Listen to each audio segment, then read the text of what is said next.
Beberapa guru harus bertaruh nyawa menyeberangi aliran deras sungai menggunakan seling baja menuju sekolah di Takengon, Kabupaten Aceh Tengah, Aceh. Guru-guru yang akan mengajar di Desa Bah harus mengantre setiap pagi untuk menaiki sebuah kotak yang digantung menggunakan tali baja dan menyeberangi sungai berarus deras. Satu kotak berisi 2 orang dan kemudian ada seutas tali baja yang akan ditarik dari seberang sungai agar kotak ini bergerak meluncur menyeberangi sungai. Meski harus uji nyali menuju sekolah, hal tersebut tidak menyurutkan semangat para guru ini untuk mengajar.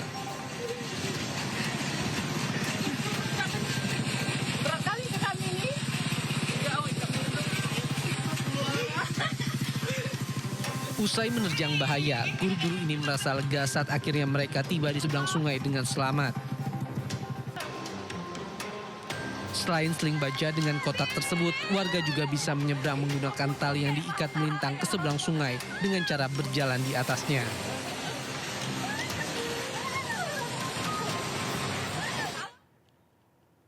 Bareskrim Polri tetapkan tersangka kasus kayu gelondongan ilegal yang terbawa banjir dan longsor saat bencana Sumatera.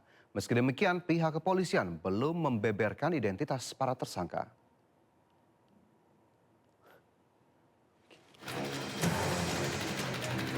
Direktorat Tindak Pidana Tertentu Bareskrim Polri menetapkan tersangka dalam kasus pembalakan liar atau illegal logging di Batang Toru, Tapanuli Selatan, Sumatera Utara. Diketahui penetapan tersangka dilakukan setelah penyidik melakukan gelar perkara bersama pihak kejaksaan Jumat 2 Januari 2026.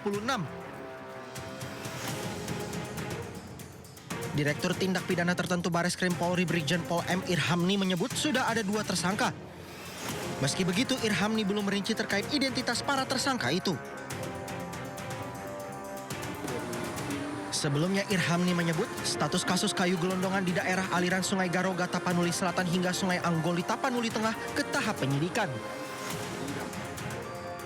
Irhamni juga mengatakan pihaknya bakal menerapkan pasal tindak pidana lingkungan hingga pencucian uang di kasus kayu gelondongan yang diduga menyebabkan banjir dan longsor di Sumatera.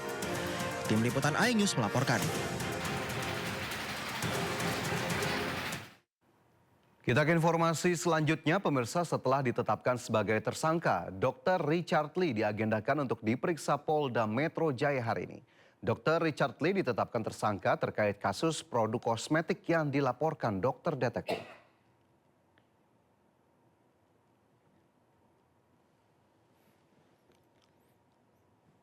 Richard Lee telah ditetapkan sebagai tersangka pada tanggal 15 Desember 2025 lalu. Akibatnya, ia terancam hukuman 5 tahun penjara. Dr. Richard tersandung kasus produk kosmetik yang dilaporkan oleh Dr. Samira Farasnas alias dokter detektif. Penetapan tersangka itu terkait laporan dugaan pelanggaran perlindungan konsumen atas produk dan tindak kecantikan yang dilaporkan oleh Doktif. Sebelumnya, Dr. Richard Lee dijadwalkan diperiksa pada tanggal 23 Desember 2025, namun ia meminta penjadwalan ulang pada tanggal 7 Januari 2026.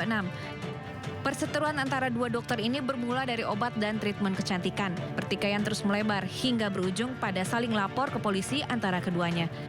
Dr. Richard tidak sendiri karena Doktif juga telah ditetapkan sebagai tersangka kasus pencemaran nama baik atas laporan dari Richard Lee. Tim Liputan iNews melaporkan. Dan kita akan menuju ke Polda Metro Jaya, pemirsa, untuk mengetahui rencana pemeriksaan dokter sekaligus pemilik klinik kecantikan dan selebgram Richard Lee sebagai tersangka dugaan pelanggaran perlindungan konsumen. Kita sudah terhubung dengan Ismalia Meidasari bersama juru kamera M. Fakih yang saat ini berada di Polda Metro Jaya. Ya Ismalia, seperti apa update dari kasus Richard Lee hari ini? Ya, selamat siang Fajar dan juga pemirsa. Betul sekali, hari ini akan diadakan atau digelar pemeriksaan terhadap Richard Lee yang sudah ditetapkan sebagai tersangka pada tanggal 15 Desember 2025 lalu, yang dimana sampai saat ini kami masih menunggu kedatangan Dr. Richard Lee beserta juga kuasa hukumnya. Namun tadi kami sempat menghubungi kuasa hukum dari Dr. Richard Lee dan mengatakan bahwa dirinya beserta kliennya akan hadir di Polda Metro Jaya pada siang ini untuk pemeriksaan sebagai kapasitasnya sebagai tersangka. Dan sebagai informasi juga Fajar Fajar dan juga pemirsa, sebelumnya Polda Metro Jaya telah melakukan pemanggilan terhadap Dr. Richard Lee pada tanggal 23 Desember 2025. Namun dari pihak Dr. Richard ini mengungkapkan untuk dijadwalkan ulang pada tanggal 7 Januari 2026. Sampai saat ini kami masih menunggu kehadiran Dr. Richard Lee di Polda Metro Jaya. Dan bisa kami informasikan sedikit, Dr. Richard Lee ditetapkan sebagai tersangka atas dugaan pelanggaran di bidang kesehatan dan juga perlindungan konsumen, dan juga awalnya ini merupakan pelaporan dari Dr. Samira Farasras atau yang biasa kita kenal dengan dokter detektif yang membeli beberapa produk dari Dr. Richard Lee dan mengatakan bahwa beberapa produk itu tidak sesuai dengan kandungannya, dan juga ada packaging yang rusak dan juga packaging dari produk lain. Karena itu dokter detektif melaporkan Dr. Richard Lee ke Polda Metro Jaya. Sampai saat ini kami masih menunggu dan akan ada informasinya kembali kepada Fajar dan juga pemirsa. Kembali ke Anda, Fajar. Ya baik, terima kasih Ismaili atas laporannya langsung dari Polda Metro Jaya, dan kami tunggu kembali bagaimana update-nya terkait dengan kasus ini. Selamat bertugas kembali. Kejadian Bekasi bener nggak Pak?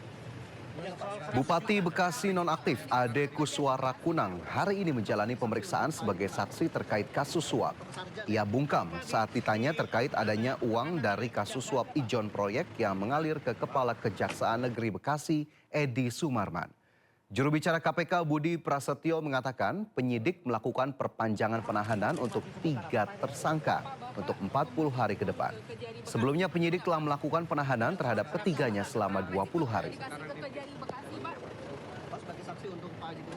Jadi terkait dengan perkara Bekasi yang bermula dari kegiatan tangkap tangan yang dilakukan oleh KPK, di mana KPK kemudian menetapkan 3 orang sebagai tersangka, yaitu Saudara ADK selaku Bupati Bekasi, kemudian HMK selaku pihak swasta, kepala desa yang juga merupakan ayah dari Bupati ADK. Dan yang ketiga adalah Saudara SRJ yang merupakan pihak swasta yang diduga melakukan suap ijon proyek kepada Bupati. Nah, KPK melakukan perpanjangan penahanan pertama untuk 40 hari ke depan karena memang penyidik masih terus melengkapi berkas penyidikannya.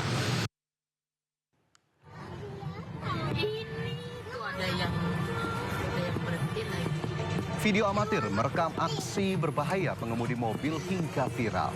Mobil melaju melawan arus di ruas tol Kunciran Batu Ceper, Cengkareng arah Bandara Soekarno-Hatta, Tangerang. Awalnya kendaraan ini berhenti sebelum masuk gerbang tol Benda Utama kilometer 3. Sebelum masuk ke area transaksi Gardu 7 entrance Benda, kendaraan berhenti lalu nekat memutar balik dan melaju melawan arah menuju Bandara Soekarno-Hatta. Petugas sempat berupaya menghentikan kendaraan namun pengemudi tetap melaju. Aksi berbahaya ini terekam kamera pengendara lain. Sementara polisi menjelaskan jika kejadian ini terjadi Sabtu 3 Januari 2026 lalu sekitar pukul 8.55 waktu Indonesia Barat. Hingga kini polisi masih melakukan penyelidikan dan mengimbau pengendara untuk tidak meniru aksi berbahaya ini karena membahayakan keselamatan pengguna jalan lain. Ada yang berhenti lagi.